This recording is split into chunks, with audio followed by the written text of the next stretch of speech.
Bagaimana caranya agar lebih dekat pada Allah? Apa saya bisa meraih surga dalam kondisi sakit berat menaun, lumpuh seumur hidup? Jatuh sakit umur 24 tahun, sekarang 41 tahun. Sholat saya kerjakan dengan berbaring karena tidak bisa duduk. Sebelum sholat saya berusaha bersih-bersih badan, pakaian, tempat. Mau sholat tidak ngantuk, tahu-tahu ketiduran, lagi zikir dan berdoa, selesai sholat tahu-tahu ketiduran. Bagaimana ibadah saya, sah atau tidak? Saya sedih kalau berbaring terlalu lama tidak tahan sakit. Kalau zikir berdoa sehabis sholat dengan posisi miring agak tengkurap, apa boleh Ustadz? Saya berusaha konsentrasi dalam bacaan sholat dan artinya. Orang tua sudah sepuh belum mau sholat, saudara-saudara saya tidak sholat, tidak puasa, tahu kewajiban tapi tidak mau mengerjakan, tidak peduli perintah Allah, tidak peduli larangan, tidak peduli halal haram, dengan kajian tidak mau mendengarkan. Mohon nasihat dan pencerahannya, Ustaz. Allah pun tidak peduli dengan orang-orang yang tidak peduli sholat, tidak peduli zakat, tidak peduli puasa, tidak peduli kewajibannya kepada Allah. Allah pun tidak peduli. Nah, bagaimana caranya? Ya, kewajiban kita menyampaikan, terus menasihati sembari mendoakan agar dibukakan hatinya, sehingga menerima hidayah Allah, menerima, merespon dan menjalankan hidayah Allah semaksimalnya. Perkara tetap tidak mau menerima, Nabi pun kewajibannya hanya menyampaikan. Wa ma alaina wa ma ala rasulina illal balaghul mubin. Ya, kewajiban Rasul kami itu hanya menyampaikan keterangan dengan gamblang. Nabi tidak bisa memberikan hidayah, karena hidayah itu mutlak dari Allah. Innaka lan tahdi man ahbabta walakinnallah yahdi may yasha. Sesungguhnya engkau Muhammad sekali-kali tidak akan pernah bisa memberikan hidayah pada orang yang kamu cintai, man ahbabta. Sekalipun kita sangat cinta, itu karib kerabat kita, orang tua kita, anak kita, adik kakak kita, istri atau suaminya ibu-ibu itu. Sekalipun itu orang yang sangat dekat, yang sangat dicintainya, kalau ternyata tetap melalaikan kewajibannya terhadap Allah, kewajiban kita menyampaikan kebenaran ini, terus menasihati dan mendoakan. Kalau ternyata tetap memilih jalan kesesatan, nah itu urusan dia dengan Allah. Kewajiban kita tertunaikan dengan maksimal. Adapun dijalankan atau tidak, itu semuanya masing-masing urusan dirinya sendiri dengan Allah. Maka ku anfusakum wa ahlikum naro, jaga diri dan keluarga dari api neraka. Kenalkan anak, kenalkan keluarga kepada Allah, pada jalan Allah ini. Terus disampaikan. Disampaikan secara terus menerus saja belum jaminan akan diterima dan diamalkan oleh keluarga kita. Apalagi kalau tidak kita sampaikan. Bisa jadi karena belum sholat, karena belum paham. Ngerti kewajiban sholat, ning carane sholat piye, apa yang dibaca mungkin belum paham. Maka diajari dengan baik, dengan penuh kesabaran, istiqomah, terus doakan. Itu yang terkait dengan saudara-saudaranya tadi. Terkait yang saat ini kondisinya sedang diuji sakit. Bagaimana cara mendekat kepada Allah? Orang yang bisa mendekat kepada Allah itu bukan hanya orang sehat saja. Banyak orang yang sehat justru jauh dari Allah. Karena merasa sehat, bisa kemana-mana, bisa melakukan apapun bentuk kemaksiatan. Sehingga tidak sedikit dan tidak jarang orang yang punya kesehatan prima ternyata dia jauh dari Allah. Banyak orang yang sehat ternyata dia selingkuh. Kalau tidak sehat tidak mungkin selingkuh. Karena selingkuh ini biasanya dia akan keluar dari rumah. Kalau tidak sehat, bagaimana mungkin dia akan pergi dari rumah? Banyak orang yang sehat, yang kaya, justru jauh dari Allah. Banyak pula orang yang diuji sakit, justru itu semakin dekat kepada Allah. Maka sehat, sakit bukan jaminan seseorang sejauh mana kedekatannya kepada Allah. Kalau dia sehat, bersyukur betul kepada Allah, semakin dekat pada Allah, maka berarti dia pandai mensyukuri nikmat sehat yang Allah berikan. Jika dia sakit, bersabar betul kepada Allah, maka berarti dia menjadi hamba Allah yang bertakwa. Dosa-dosanya digugurkan oleh Allah karena sabar yang dilakukan sebab sakitnya. Sakit ujian keimanan dan ketakwaan. Nah, bagaimana kita beribadah dalam kondisi sakit? Fattaqullah mastata'tum, semaksimalnya. Kalau sholat kondisi normal berdiri, kita tidak mampu karena sakit, maka bisa dengan duduk.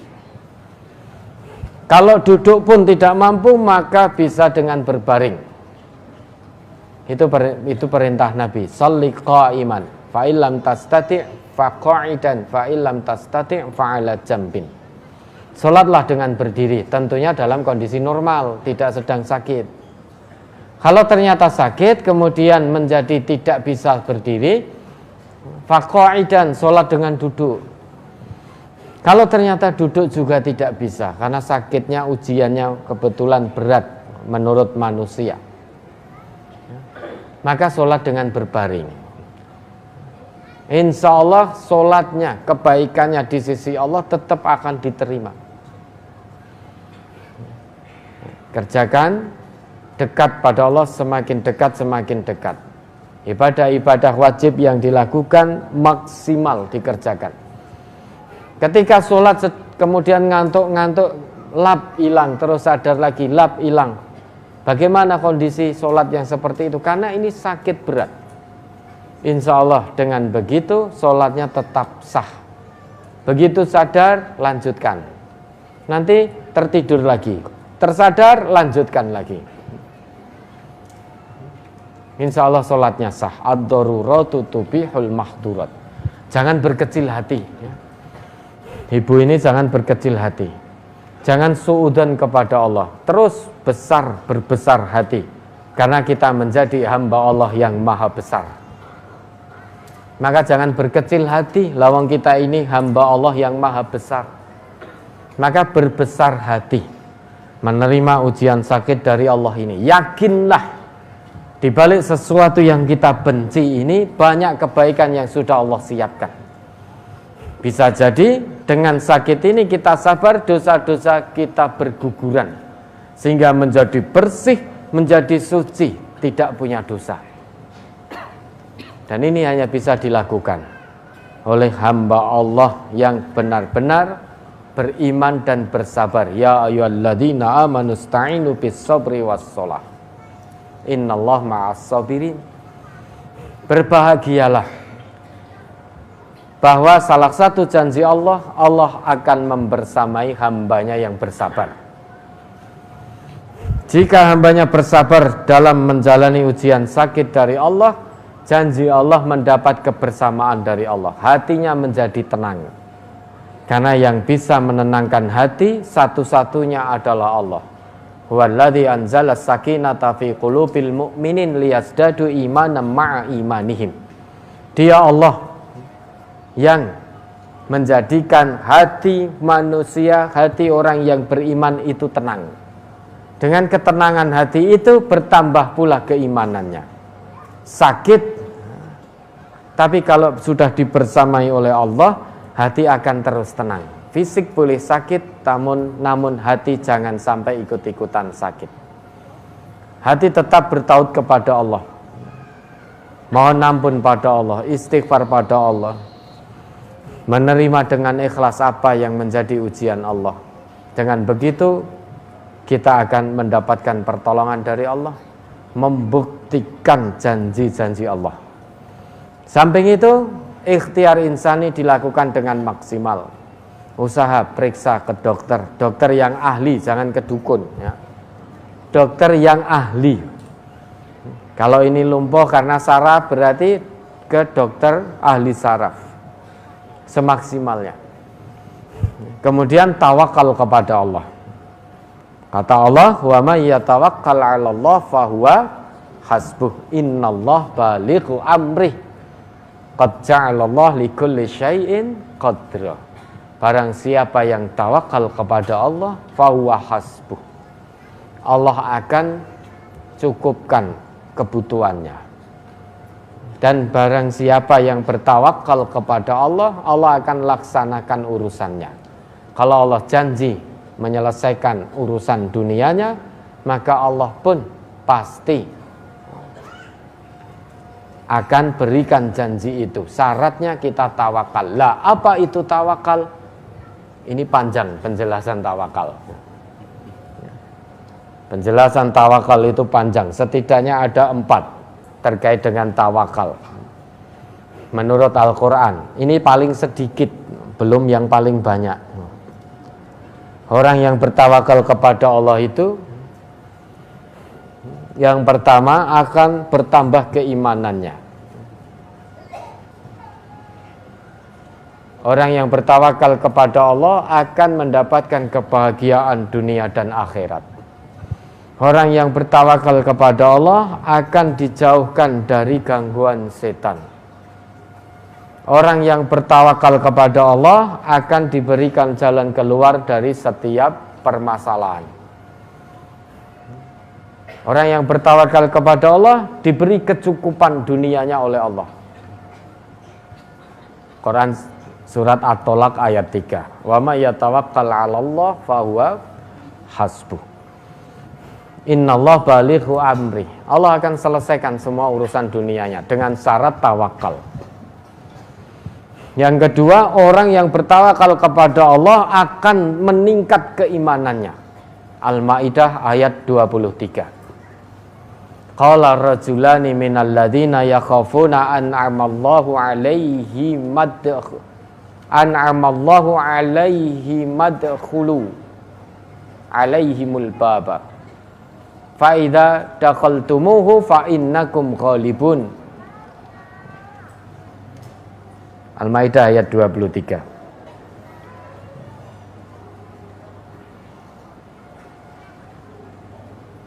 Wa 'alallahi apa itu? Fatawakkalu in kuntum mu'minin. Wa 'alallahi fatawakkalu in kuntum mu'minin. Dan bertawakallah kepada Allah jika kamu orang yang betul-betul beriman. Sehingga orang yang bertawakal kepada Allah dengan tawakal menyerahkan diri, hati, dan dirinya sepenuhnya kepada Allah akan semakin meningkat keimanannya. Diuji sakit, lawang sudah menyerahkan jiwa dan raganya, hati dan fisiknya kepada Allah, maka dia tidak akan bersedih, tidak akan mengeluh. Yang ada hatinya tenang, imannya semakin meningkat, imannya semakin meningkat. Orang yang bertawakal sepenuhnya kepada Allah, ruhan wa jasadan, menurut Allah, dia akan mendapatkan ketenangan, kebahagiaan dunia dan akhirat. An-Nahl, Quran surat ke-16 ayat 41 dan 42. An-Nahl 41-42.